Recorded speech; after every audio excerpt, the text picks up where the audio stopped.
This is TWiT. CES is underway, and I know that the folks at CNET and the various properties are there. The team is, scoping things out, finding all sorts of cool stuff. And I think one of the places where even the average consumer is interested is the TV situation. I was curious to hear, are we looking at new technologies this year for displays, or are we kind of working with incremental improvements? Yeah, so there are actually two new technologies that are really interesting. Most years it's pretty incremental, and there's a lot of incremental stuff here, which will mean like better TVs for lower prices ultimately for people for the rest of the year. But there are two new things, one that's really clear and one that we're still getting clarity on. So one's in OLED, one's in mini LED or QLED technology. So in OLED, LG, who's been the longtime leader in OLED technology, last year and the years before, they used this technology. One of the problems with OLEDs is they have these beautiful contrast, black levels, the very deep colors, and they're just lovely to look at, but they're often not very bright. Or as bright as LED TVs like QLED and mini LED and the others. So what LG had been doing, they've been using this technology called MLA, and then Samsung uses a separate technology called its own QOLED displays. Well, this year LG has a 40% brighter OLED, and what they said when they first got there was that, and this is not using MLA. We're not using that technology anymore. It turned out to sort of not be as I'm sure cost effective to manufacture as they wanted it to. But they've got a new technology that's 40% brighter, right? So it's like, well, what happened? Well, they haven't confirmed this, but our theory is because there's another manufacturer using their technology. Is that they're using tandem OLED. And if you haven't heard of tandem OLED, this may take you back to when the iPad Pro was announced. It announced this, and it has this amazing display. The new iPad Pros this year had this beautiful, beautiful display. And they announced that this uses tandem OLED. And everybody was like, what's tandem OLED? All they knew is it looked great. And even TV people were scrambling. Everybody was trying to figure it out. Well, what we think is happening, and LG hasn't confirmed this yet, is that LG is using tandem OLED in this display. So it's essentially two panels on top of each other. All we know is the LG G4 last year, we reviewed it. When I looked at it, it was the best TV I'd ever looked at. It is so good. And this one is 40% brighter. So it solves sort of the biggest challenge with that one. So this is a new one. And that's a big deal. So the other one that's really interesting, and I'll keep this one shorter, is Hisense announced a new type of mini LED. So that's those are the two big, competitors right now are OLED and mini LED.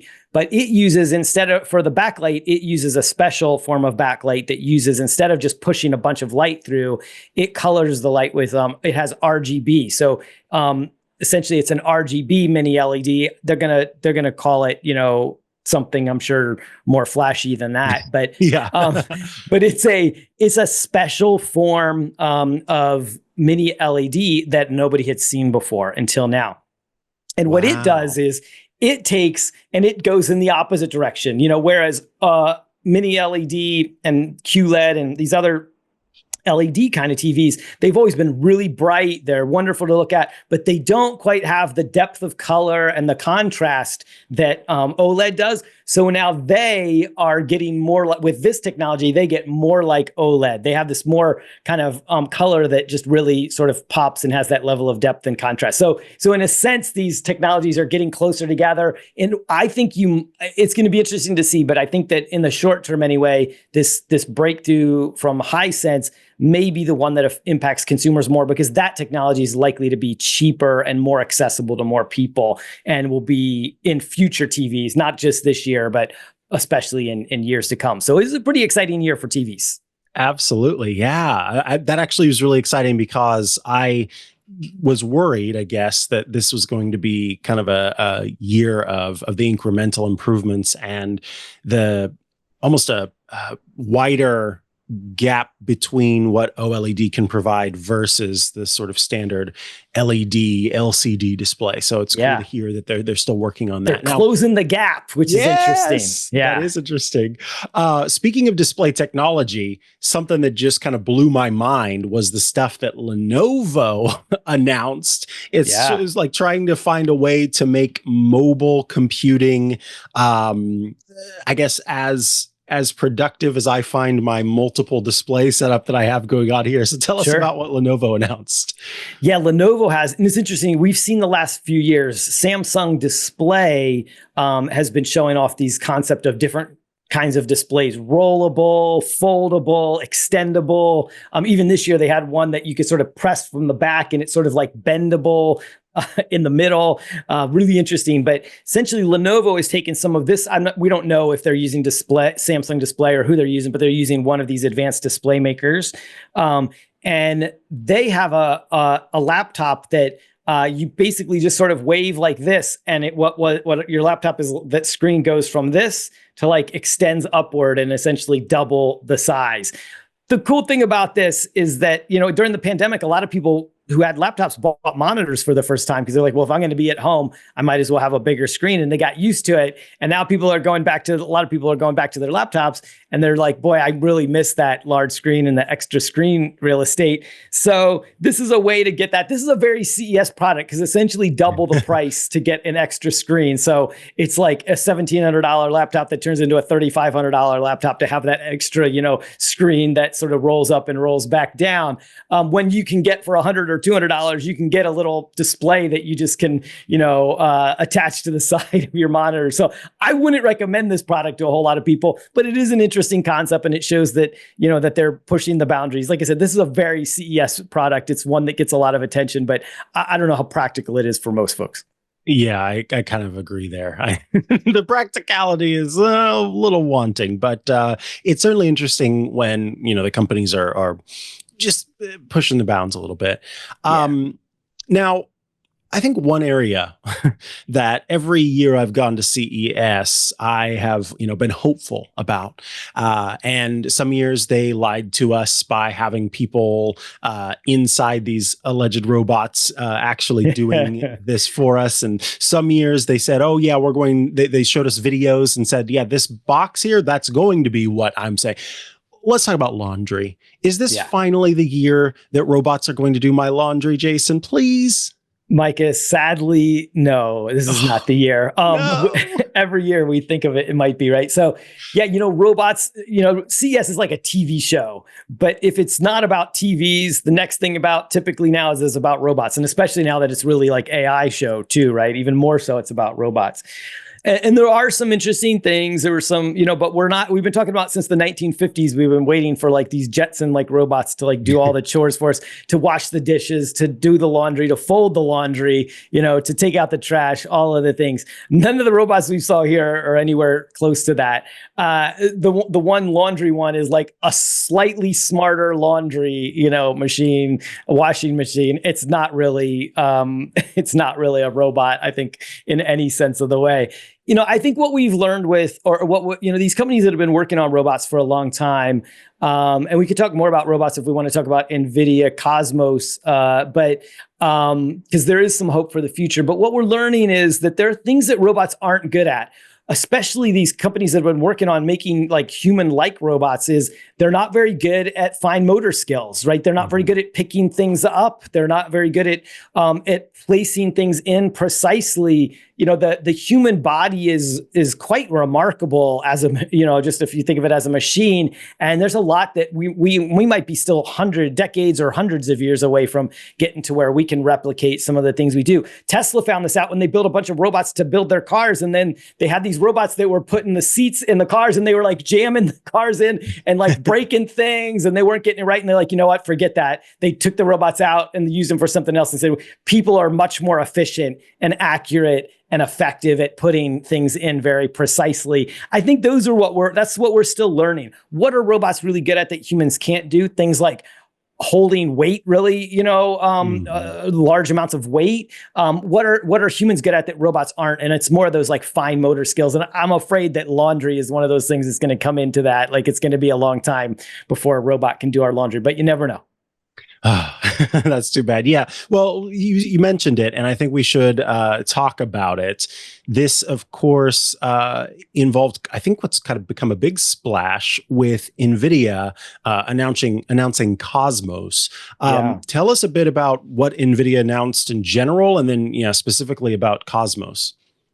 Yeah. So NVIDIA, of course, is the heart of really the AI, generative AI revolution, because their processors that were originally made to drive game engines, to make gaming really better, have turned out to be really effective for driving AI as well, for a number of reasons. But they are if the AI landscape that is rising up in the sort of the skyline of AI, all these buildings that are going up, if AI landscape was a skyline, NVIDIA would be the concrete and the steel that makes all of those buildings, right? Mm-hmm.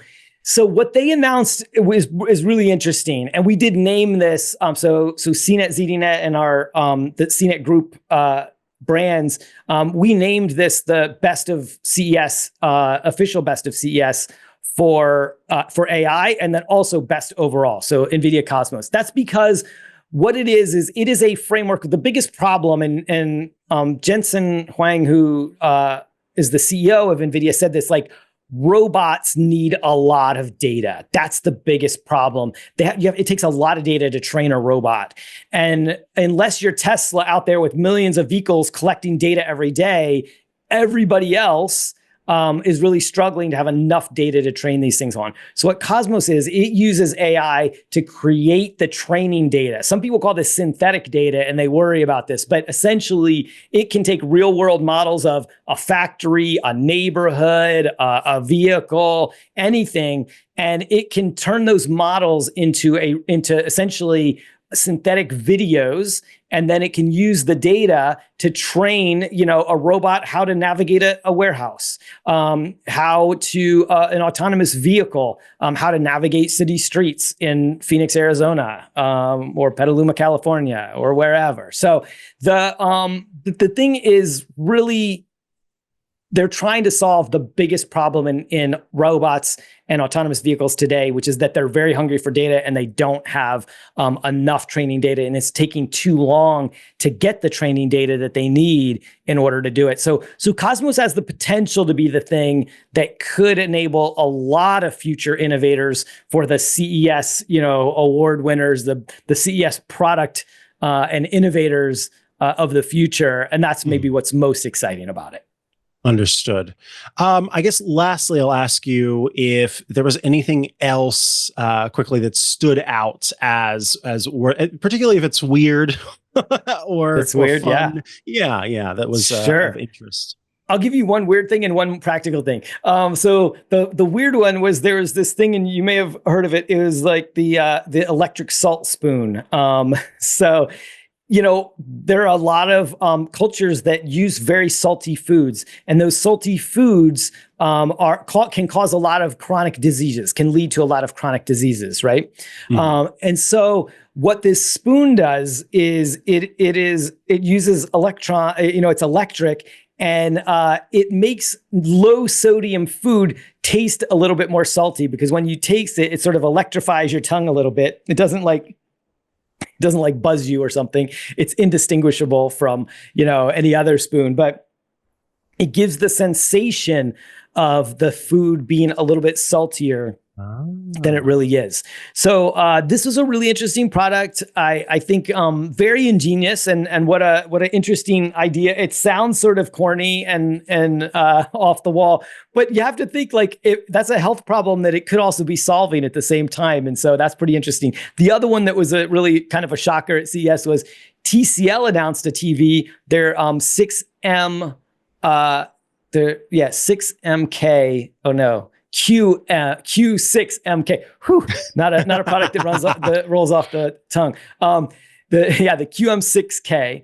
that is a very impressive TV. It's a mini LED TV, very aggressively priced, and they made it available for pre-order at CES. You never see these products, right? Yeah, available for pre-order. So I thought that was really smart on their part, and they probably got a ton of pre-orders because it was very well priced. It has great technology. It's bringing like high-end technology down to one of their budget TVs. So essentially like a premium budget TV. And that was cool. And I thought kind of a fun thing for CES this year.